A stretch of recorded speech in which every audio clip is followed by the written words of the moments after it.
समझेगा वो समझो पहले। आप बचपन में वो किए, वो सोप में डालते थे, वो अंदर डुबाते, फूकते थे, उसको उड़ाते थे, फिर वो बबल निकलता था गोल गोल गोल गोल। तो जब कभी भी देखो, जब उसको अंदर से डुबा के निकालते हो तो एक लेयर बनता है, वो लेयर को आप फूकते हो, उसमें हवा भर के तब उड़ता है ना टेंशन। देखो सरफेस टेंशन अभी आपको और फील कराता हूं मैं, ये समझो। तो सरफेस टेंशन है मच्छर, मच्छर जो कभी ध्यान से देखोगे ना, वो पानी के ऊपर चलता है ऐसे जैसे हम जमीन पे चलते, एकदम बिंदास। मतलब पानी के ऊपर इजीली मूव कर सकता है। क्यों ऐसा, क्यों इन शॉर्ट भाई का ऑरा है। मतलब जैसे एक ऑरा होता है ना, ऑरा होता है अपना एक अपना ऑरा, वैसे ही समझो इसका एक ऑरा है। ये ऑरा ही है इसका, ये ऑरा को मैंने बोल देंगे स्फीयर ऑफ इन्फ्लुएंस, ठीक है, इजी लैंग्वेज में इसको बोलेंगे स्फीयर ऑफ इन्फ्लुएंस।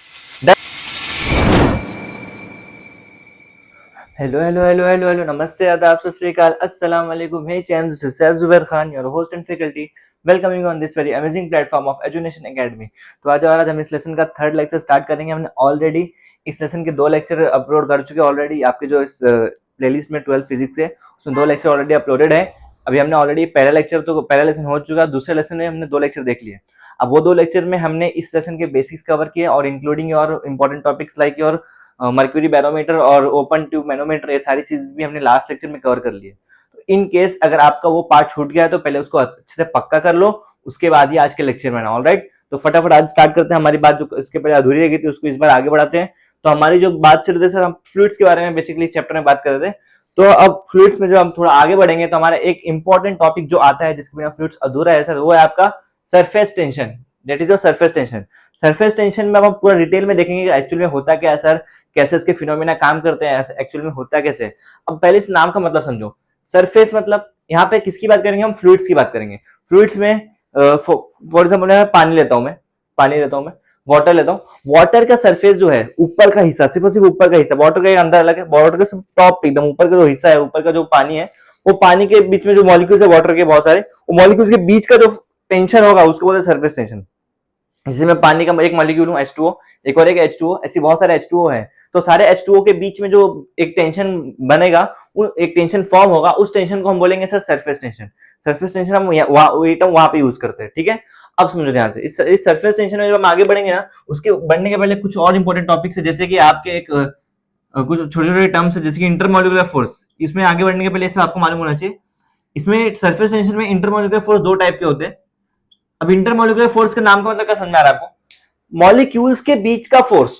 मॉलिक्यूल जो है वाटर के, उसके बीच के फोर्स को हम बोलेंगे इंटरमॉलिक्यूलर फोर्स। अब ये फोर्स 2 टाइप के होते हैं सर, एक आपका होता है कोहेसिव फोर्स, और एक आपका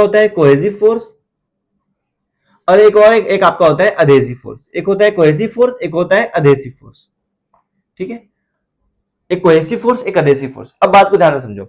ये जो कोहेसिव फोर्स होता है ना, ये कोहेसिव फोर्स मतलब होता है एक वाटर मॉलिक्यूल और दूसरे वाटर मॉलिक्यूल के जो बीच का जो फोर्स है, उसको बोलेंगे हम सर कोहेसिव फोर्स। क्या बोला मैंने, वाटर मॉलिक्यूल है, उसमें जो वाटर के अंदर जो बहुत सारे मॉलिक्यूल है, उसके अंदर जो एक मॉलिक्यूल प्लस दूसरा, सपोज एक मॉलिक्यूल दूसरा मॉलिक्यूल, ये दोनों के बीच में जो फोर्स लगेगा, जो फोर्स एक्ट होगा, उस फोर्स को हम बोलेंगे सर कोहेसिव फोर्स। उस फोर्स को हम बोलेंगे कोहेसिव फोर्स। तो इसमें मैं सिंपली ऐसा बोल सकता हूं, ये कौन सा फोर्स है, बिटवीन 2 सेम सब्सटेंस, मतलब 2 सेम सब्सटेंस के बीच का जो भी, चाहे वाटर हो, चाहे कोई सा भी फ्लूइड हो, चाहे कोई सा भी लिक्विड फ्लूइड हो, दोनों के बीच के फोर्स को बोलेंगे कोहेसिव फोर्स। और अधेसिव फोर्स जो होता है इसका अपोजिट, अधेसिव फोर्स, अधेसिव जो यहाँ वर्ड है, अधेसिव मतलब होता है चिपकना, ठीक, चिपकाना। पर अभी फिलहाल अधेसिव मतलब ये समझो कि अधेसिव फोर्स मतलब एक फोर्स, फॉर एग्जाम्पल मैं वाटर लिया, एक बोतल पानी लिया, बोतल के अंदर जो पानी है, पानी के अंदर जो 2 मॉलिक्यूल है, वो दो पानी जो 2 पानी आपस में मिलेंगे तो वो होगा कोहेसिव फोर्स। जब वो पानी और जो प्लास्टिक बॉटल है, फिर स्टील बॉटल है, फिर लोखंड बॉटल जो भी है आपका, एल्यूमिनियम बॉटल, ये 2 पानी और उस बॉटल के बीच में जो फोर्स लगेगा, अब सुनो, पानी अलग है, वाटर अलग है, दोनों ही अलग अलग के बीच में जो फोर्स लग रहा है उसको बोलेंगे अधेसिव फोर्स। ये 2 डिफरेंट मॉलिक्यूल्स के बीच में, फिर 2 डिफरेंट सब्सटेंस के बीच में रहेगा, ठीक है। सब्सटेंस के साथ मॉलिक्यूल लिखो, मॉलिक्यूल ज्यादा सही रहेगा। ये 2 सेम मॉलिक्यूल्स के बीच का फोर्स था और ये 2 डिफरेंट मॉलिक्यूल्स के बीच का फोर्स रहेगा, उसको बोलेंगे अधेसिव फोर्स। समझा। ये इंटरमॉलिक्यूलर फोर्स के 2 टाइप है बेसिकली। कौन कौन से सर, मैंने क्या बोला वापस रिपीट, इंटरमॉलिक्यूलर फोर्स में 2 टाइप है, एक आपका कोहेसिव फोर्स, एक आपका अधेसिव फोर्स। कोहेसिव फोर्स क्या होता है सर, 2 सेम मॉलिक्यूल्स के बीच में। कोहेसिव फोर्स क्या होता है, 2 सेम मॉलिक्यूल के बीच में, और अधेसिव फोर्स क्या होता है, 2 डिफरेंट मॉलिक्यूल के बीच में, ठीक है। समझा इतना, दोनों समझा। ये बात हो गई किसकी सर, इंटरमॉलिक्यूलर फोर्स की। ये किसकी बात हो गई, इंटरमॉलिक्यूलर फोर्स की, ठीक है। और इसके बाद जब मैं इस फोर्स की बात करूं, जो मॉलिक्यूलर फोर्सेस है मेरे, इसके रेंज की बात करूं मैं, रेंज मतलब इसकी दूरी कितनी है, जैसे कि मॉलिक्यूलर जो होता है, मॉलिक्यूलर फोर्स, जो एक मॉलिक्यूल से दूसरे मॉलिक्यूल के बीच में जो फोर्स होता है, उसका जो रेंज होता है बेसिकली वो होता है आपका 10⁻⁹मीटर, 10⁻⁹मीटर, याद रखना ये। कभी भी रेंज जो होता है मॉलिक्यूलर फोर्स का वो होता है सर 10⁻⁹मीटर, 10⁻⁹मीटर। इसका मतलब एक मॉलिक्यूल जो मेरा है उस मॉलिक्यूल से दूसरे मॉलिक्यूल के बीच का जो डिस्टेंस है, ये डिस्टेंस होता है 10⁻⁹मीटर, ठीक है। 10⁻⁹मीटर, 10⁻⁹मीटर मतलब 10 को 9 बार और टुकड़ा करोगे और छोटे छोटे करके उसको मल्टीप्लाई करोगे, वो होता है आपका 10⁻⁹ ठीक है। 10⁻⁹मीटर, 10⁻⁹मीटर, ठीक है। अब इसका एक और एक टॉपिक आता है, ये सब सरफेस टेंशन के बेसिक बिल्ड करो, उसके बाद हम तो और आगे बढ़ेंगे। एक और एक आता है topic, that is sphere of influence, sphere of influence. अब आपने इलेक्ट्रिक फील्ड पढ़ा होगा लास्ट ईयर, इलेक्ट्रिक फील्ड पढ़ा होगा। इलेक्ट्रिक चार्ज के अराउंड में जो एक एरिया रहता है, जहां उस जिस एरिया में उस चार्ज का इलेक्ट्रिक उसका फील्ड रहता है, उसका इलेक्ट्रिसिटी एक्ट करता है, उसको बोलते हैं उस फील्ड का उस इलेक्ट्रिक चार्ज का इलेक्ट्रिक फील्ड, उसको बोलते हैं। और ऐसे ही सेम स्फीयर ऑफ इन्फ्लुएंस जो होता है ना, स्फीयर ऑफ इन्फ्लुएंस मतलब ये बेसिकली एक मॉलिक्यूल जो है, ये मॉलिक्यूल अपने आजू बाजू, अपने आजू बाजू कितने दूर तक इसका इंफ्लुएंस रहेगा, कितने दूर तक इसके मॉलिक्यूलर फोर्स एक्ट करेंगे। सपोज ये एक स्फीयर टाइप बन जाएगा, इसको बोलेंगे स्फीयर ऑफ इन्फ्लुएंस, ठीक है। इसका एक स्फीयर बन जाएगा इसके अराउंड में ही, कि इतने दूर तक सर इसका मॉलिक्यूलर फोर्स एक्ट करेगा, उसके आगे नहीं आएगा। तो मतलब कोई भी मॉलिक्यूल, अदर मॉलिक्यूल इस रेंज में आता है तो उसके ऊपर इसका मॉलिक्यूलर फोर्स एक्ट करेगा। क्या बोला मैंने? इसका मॉलिक्यूलर फोर्स एक्ट करेगा, राइट। इसको बोलते हैं sphere of influence. In short भाई का ऑरा है, मतलब जैसे एक ऑरा होता है ना, ऑरा होता है अपना एक अपना ऑरा, वैसे ही समझो इसका एक ऑरा है, ये ऑरा ही है इसका, ये ऑरा को मैंने बोल देंगे स्फीयर ऑफ इन्फ्लुएंस, ठीक है। इजी लैंग्वेज में इसको बोलेंगे स्फीयर ऑफ इन्फ्लुएंस। डन, समझो स्फीयर ऑफ इन्फ्लुएंस क्या होता है। इजी इजी, ये सब छोटे छोटे टॉपिक है इसमें, छोटे छोटे बेस है इसमें। और एक और एक टर्म है इसमें जो मैं आपको सारे टैकल कर दूं ताकि बाद में दिक्कत ना आए आपको। Surface film, sir what do mean by surface film, मेरे बात ध्यान से समझो। फॉर एग्जाम्पल मेरे पास एक बीकर है, इसके अंदर मेरा वाटर है। अभी नीचे जो है ना पूरा, ये पूरा पानी है, नीचे पूरा पानी है। अबे पानी के ऊपर ये वाटर का जो लेयर है, उसको मैं दिखाने के लिए मोटा दिखा रहा हूँ। वाटर का ऊपर का लेयर, क्या बोला मैंने? वाटर के ऊपर का लेयर, वाटर का जो ऊपर का लेयर है, एकदम ऊपर की जो सतह बोलते हैं, ऊपर की जो लेयर है, उसको हम बोलेंगे सर, इस जो ऊपर की जो है, इसको हम बोलेंगे सरफेस फिल्म। इसको हम बोलेंगे सर सरफेस फिल्म। अब पार्टिकल इसके अंदर जा रहा है, इसके ऊपर है, इसके आधा ऊपर है, इसके बीच में है, उसके ऊपर आपके केसेस आते हो, आगे हम देखेंगे, आगे कुछ पार्ट्स में, ठीक है। ये जो ऊपर की लेयर है इसको बोलते हैं सरफेस फिल्म, ठीक है सर जी, इसको हम बोलते हैं surface film. Clear? Surface film क्या बोलते हैं, ठीक है। ये एक टाइप का फ्री सरफेस होता है, इसके ऊपर आपके कोई भी फ्लूइड के ऊपर एक टाइप का फ्री सरफेस होता है, जो इस कोई भी फ्लूइड हो उसके ऊपर का जो एरिया है ना, उसको बोलते हैं सरफेस फिल्म, और उसके ऊपर पूरा फ्री सरफेस होता है, खुलेआम। समझा? ये सारे कुछ बेसिक टर्म्स है। सरफेस टेंशन के अंदर आपको मालूम है इंटरमॉलिक्यूलर फोर्स क्या होता है सर? दो मॉलिक्यूल के बीच का फोर्स, दो टाइप का होता है, कोहेसिव, अधेसिव। क्लियर? खत्म। और इसका रेंज कितना होता है मॉलिक्यूलर फोर्स का? 10⁻⁹ मीटर, ठीक है। इसको आर से दिखाते हैं, एक बात और, इसको आर से रिप्रेजेंट करते हैं, कैपिटल आर से। उसके बाद स्फीयर ऑफ इन्फ्लुएंस जो होता है, एक मॉलिक्यूल के बाजू में कितने दूर तक उसके मॉलिक्यूलर फोर्स एक्ट करेंगे, होता है उसका स्फीयर ऑफ इन्फ्लुएंस। और सरफेस फिल्म जो होता है सर, ये कोई भी लिक्विड है उसके ऊपर का जो हिस्सा होता है, उसको हम बोलेंगे सरफेस फिल्म। डन? यहां तक क्लियर है? इजी है, सारी चीजें इजी है, यहां तक इजी। आगे बढ़े, ठीक है। अभी सरफेस टेंशन के सारे बेसिक सर समझ गए। सरफेस टेंशन देखो, सरफेस टेंशन अभी आपको और फील कराता हूं मैं, ये समझो।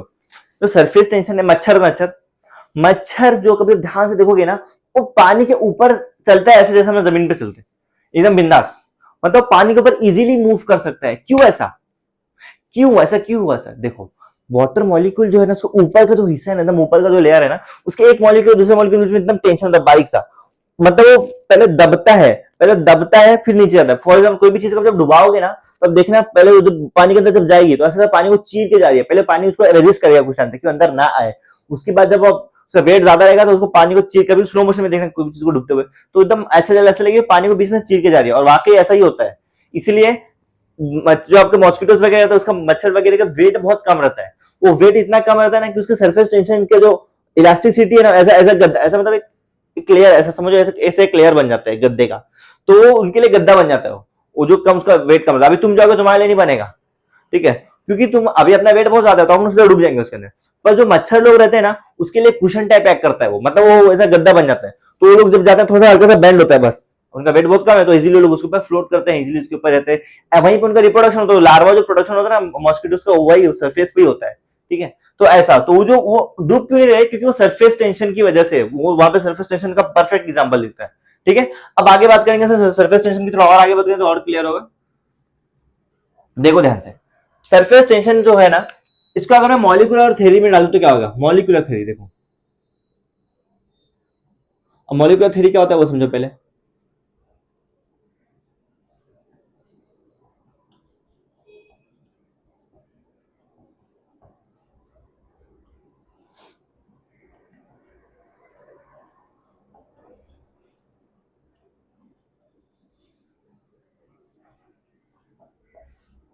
देखो पहले ना मॉलिक्यूलर थ्योरी का मतलब समझो, मॉलिक्यूलर थ्योरी का समझो। मॉलिक्यूलर थ्योरी मतलब मॉलिक्यूल्स के बीच में, अभी मॉलिक्यूलर लेवल की बात करेंगे, हम छोटे लेवल की बात करेंगे, ठीक है। तो यहाँ पे पहले मैं सरफेस फिल्म बनाता हूँ, उसी से अपने को पूरा गेम है यहाँ पे, ठीक है। देखो ध्यान से, सरफेस ये पहले आपका वाटर का लेयर, अब इसके ऊपर ये सरफेस फिल्म, ठीक है। ये थोड़ा बड़ा बना रहा हूं समझाने के लिए, ऐसे में एक्चुअल में ऐसा दिखता नहीं है कुछ, उसे समझाने के आपको दिखाया जाता है, ठीक है। अभी मैं कुछ कुछ आपको दिखाऊंगा, यहाँ पे कुछ कुछ चीजें दिखाऊंगा, उसका आप मेरे साथ इमेजिन करते चलो, ठीक है, मेरे साथ यहाँ पे इमेजिन इमेजिन करते चलो। देखो ये मेरा एक पहला बॉडी, बॉडी ए, ये मेरा दूसरा बॉडी, बॉडी बी, ये है मेरा तीसरा बॉडी, बॉडी सी, ठीक है। हम्म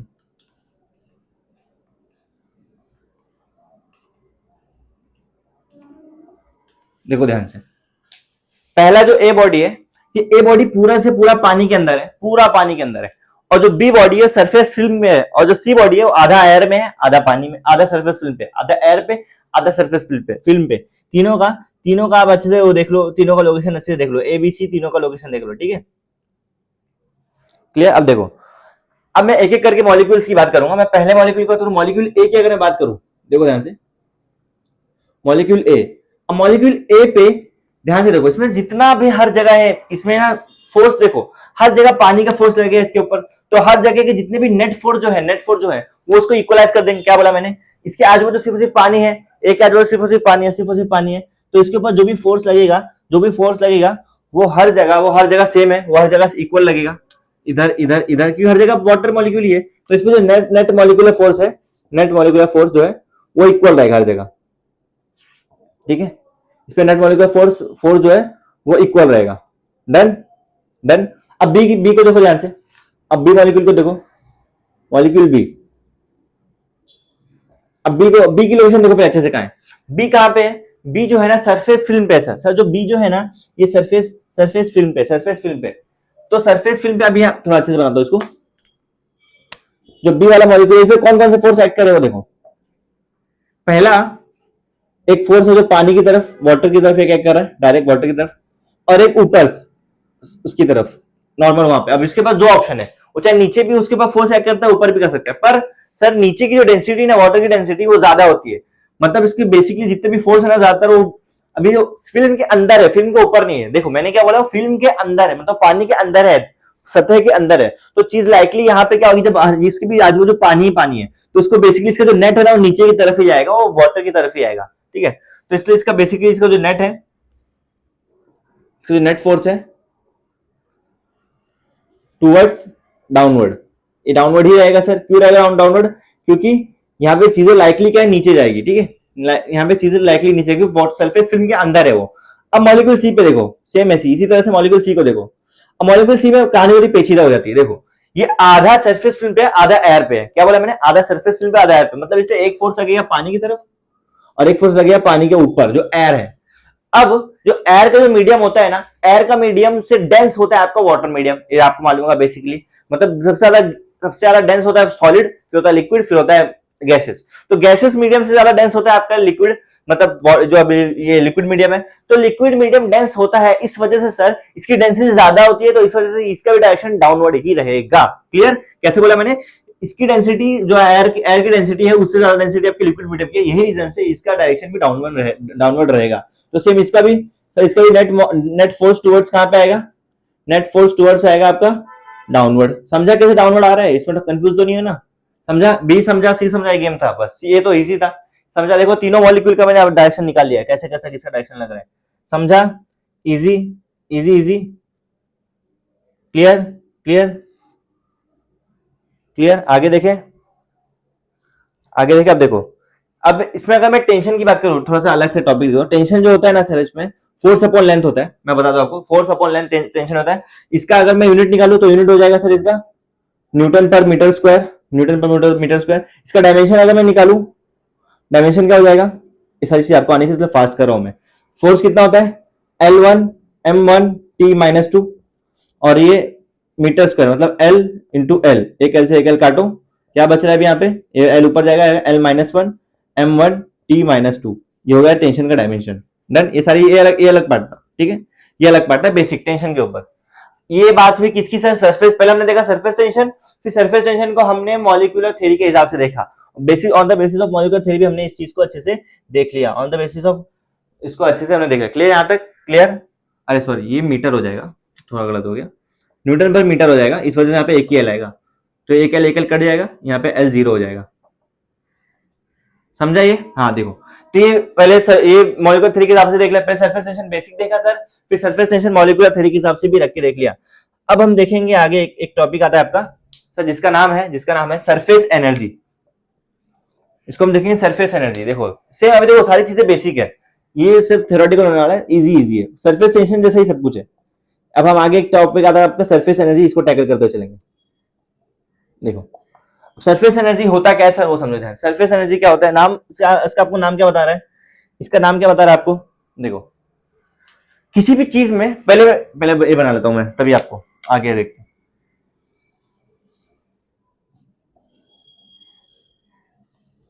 देखो किसी भी चीज पे ना, वो किसी भी चीज, कोई भी चीज स्टेबल कब होती है? जब उसके ऊपर सारे फोर्सेस एक तरफ से, मतलब वो उसकी हर चीज, हर सेटिस्फाई, उसको सेटिस्फाई हो जाए हर तरफ से। सेटिस्फाई कब होता है? जब फिजिक्स की भाषा में सेटिस्फेक्शन कब मिलता है उसको? जब हर तरफ से उसको फोर्स इक्वली मिल रहा है। पर इन केस एक तरफ से फोर्स ज्यादा मिल रहा है, एक तरफ से फोर्स कम मिल रहा है, तो सर वो अनस्टेबल है। अनस्टेबल है, उसकी वजह से वो कंटिन्यूअसली वो एक्टिविटी में रहेगी, जिसकी वजह से उसकी एनर्जी ज्यादा होगी। तो इसका मतलब सर जो जितना अनस्टेबल है उसकी एनर्जी उतना ज्यादा होगी, तो जो जितना अनस्टेबल है उसकी एनर्जी उतना ज्यादा होगी।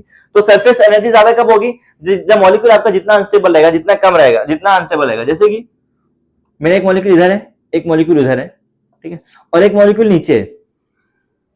अब जो ये दो मॉलिक्यूल है ना, ये दो मॉलिक्यूल के पास जो है ज्यादा एनर्जी रहेगी एज कंपेयर टू दिस, ठीक है, have more surface energy, have more surface energy, have more surface energy,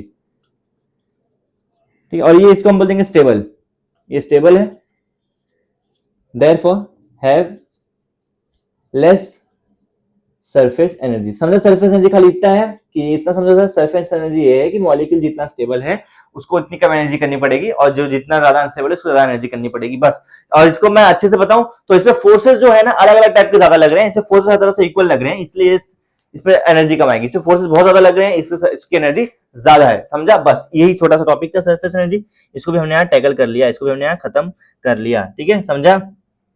ठीक है। अब सरफेस एनर्जी और सरफेस टेंशन के बीच में एक रिलेशन देखेंगे, फिर खत्म करेंगे, ठीक है? देखो इजी है भी, डोंट वरी।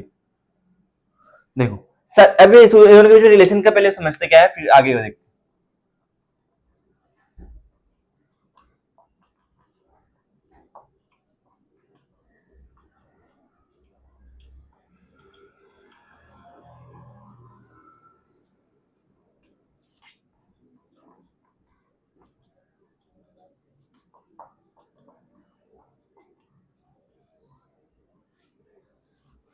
ठीक है, तो इसका रिलेशन देखेंगे। इसके लिए हमको एक सरफेस का क्लियर के लिए एक सेटअप रहता है, मैं बना देता हूँ पहले। सर जैसे कि आपका ये, इसको मैं बोल दूं ABCD, ये जो है ना, ये मैंने एक सपोज एक लेयर बनाया है, बीच में सब एक पूरा सरफेस फिल्म का एक लेयर है, एक ऊपर से। अभी ये कैसे समझेगा वो समझो पहले। आप बचपन में वो किए, वो सोप में डालते थे, वो अंदर डुबाते, फूकते थे, उसको उड़ाते थे, फिर वो बबल निकलता था गोल गोल गोल गोल। तो जब कभी भी देखो, जब उसको अंदर से डुबा के निकालते हो तो एक लेयर बनता है, वो लेयर को आप फूकते हो, उसमें हवा भर के तब उड़ता है ना। तो जो लेयर बना ना, उसको एक ऐसे एक लेयर इमेजिन करो ये, ठीक है, एक लेयर इमेजिन करो, सरफेस फिल्म का एक लेयर है, पूरा एक स्ट्रेट लेयर है।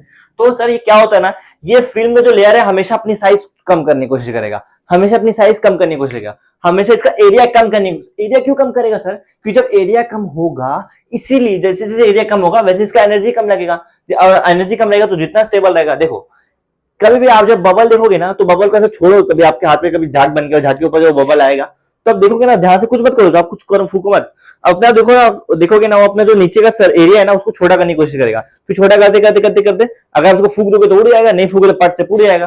तो वो अपना एरिया हमेशा छोटा करने की कोशिश करता है, हमेशा सरफेस एरिया कम करने की कोशिश करता है। सेम ऐसे ही ये जो सरफेस एरिया कम करने की कोशिश करेगा। और जो आपका एबी जो आर्म है सर, ये जो एबी आर्म है ना आपका, ये मूवेबल है, ये मूव कर सकता है, ठीक है। अब जैसे जैसे ये अंदर की तरफ, जैसे जैसे सरफेस एरिया कम होगा, ये अंदर की तरफ जाएगा, ये अंदर की तरफ जाने लगेगा, अंदर की तरफ जाने लगेगा, तो एक फोर्स लगेगा इस पे एफ, ये अंदर की तरफ जाने लगेगा। तो मतलब इस पे एक सरफेस फिल्म की वजह से एक फोर्स लगेगा, उसको बोलते हैं एफ। पर सर अब हमको इसको अंदर जाने से रोकना है, हमको चुल है, हमको इसको अंदर नहीं जाने देना है, क्योंकि हम साइंस स्टूडेंट, हमको कोई भी चीज अच्छी से होती नहीं पसंद है, ठीक है, क्योंकि हमको खुद अच्छे से नहीं देखेगा तो हम कैसे चीजों को अच्छे से होते देख ले। इसलिए जब अंदर जाएगा उसको हमको अंदर नहीं जाने देना, उसको रोकना अंदर जाने के लिए। तो इसको बैलेंस करने के लिए एक फोर्स हम इसके अपोजिट लगाएंगे जो इसको रोकेगा, जो इसको बोलेंगे एफ डैश, ठीक है, इसको हम बोलेंगे एफ डैश, ठीक है, एफ डैश। जो एफ डैश इसलिए लगा सर, ये एफ डैश लगा जिसकी वजह से ये दोनों बैलेंस हो जाए, ठीक है। तो मतलब यहाँ पे सिनेरियो क्या बनेगा मेरा, अगर बैलेंस करना है तो, जो एफ मेरा है, फोर्स एफ है मेरा, एफ डैश है बराबर होना चाहिए एफ के, और ये एफ क्या है sir, force due to surface tension. ये फोर्स किसकी वजह से लगा, सरफेस टेंशन की वजह से लगा, सरफेस टेंशन की वजह से फोर्स लगा, सरफेस टेंशन की वजह से एफ वाला फोर्स लगा।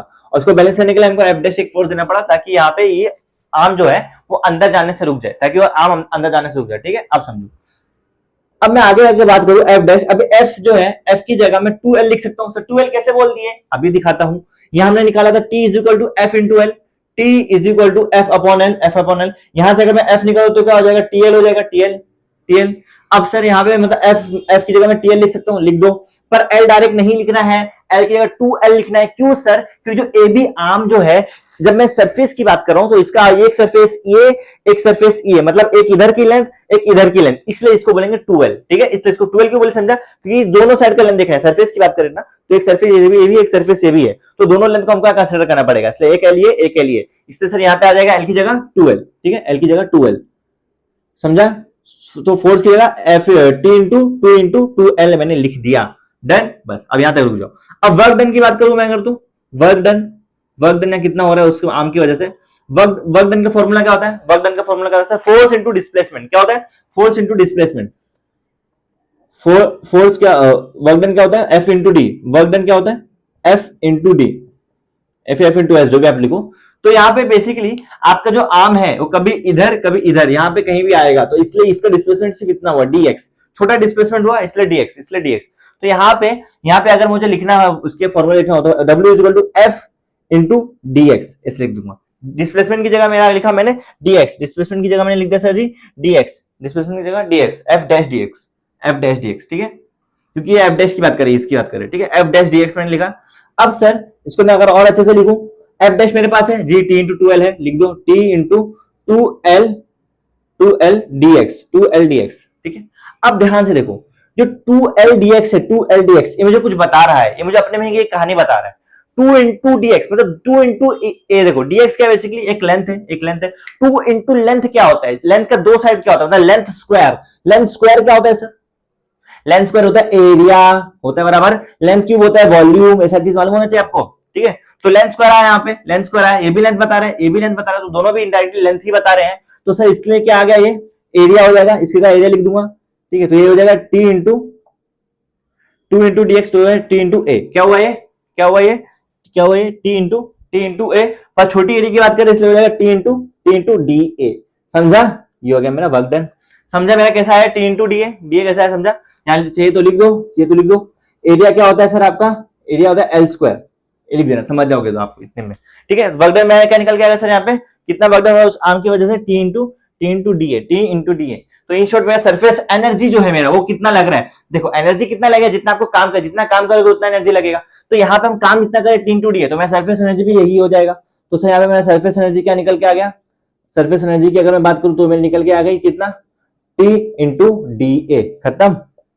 सरफेस एनर्जी भी निकल गया, वर्क डन निकल गया, सरफेस एनर्जी निकल गया। इजी इजी, यहाँ तक क्लियर है, इजी, ठीक है, ठीक है, हो गया। अब देखो अगर यहाँ पे अगर मुझे टेंशन निकालना हो तो मैं ऐसा लिख सकता हूँ, वैसे मेन फॉर्मूला यही है आपका, मेन यही है।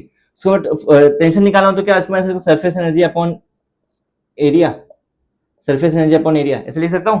टेंशन मेरा निकल जाएगा surface energy into area, surface energy upon area, ठीक है। और इसका यूनिट होगा sir joule per metre square, कभी भी ऐसा है तो समझ जाना, जूल पर मीटर स्क्वायर, इसका यूनिट होगा जूल पर मीटर स्क्वायर, तो जूल पर मीटर स्क्वायर में भी दिखाते हैं। ऑलराइट, कहानी समझी यहां तक। ये हमने किसकी बात की सर, रिलेशन की बात की, किसके बीच में, सरफेस एनर्जी और सरफेस टेंशन के बीच में, सरफेस एनर्जी और सरफेस टेंशन के बीच में। डन। आज का लेक्चर हमने बेसिकली देखा था सरफेस टेंशन का एक बेसिक क्या होता है, इसके कुछ कुछ टर्म्स देखे, फिर हमने सरफेस टेंशन को हमने मॉलिक्यूलर थ्योरी के अकॉर्डिंग देखा, फिर एक छोटा सा कैसे इंट्रो लिया, फिर सरफेस एनर्जी देखा एक्चुअल में क्या होता है एनर्जी, फिर हमने यहाँ पे दोनों के बीच में रिलेशन निकाल के देखा। Clear, alright. तो फटाफट इसको, इसमें आपको कुछ भी डाउट वगैरह है कमेंट सेक्शन तो आपके लिए है, इन केस और भी कोई डाउट है तो मेरा पर्सनल हैंडल आप मुझे मैसेज कर सकते हो। और फटाफट इसको आप अच्छे से समझ के चलो, और लेक्चर मिस मत करना, आई रिपीट लेक्चर मिस मत करना, ठीक है। तो आज के लिए इतना रखेंगे, that's it for today, thank you for watching the lecture, this is official sign off my faculty, keep learning keep growing, thank you so much.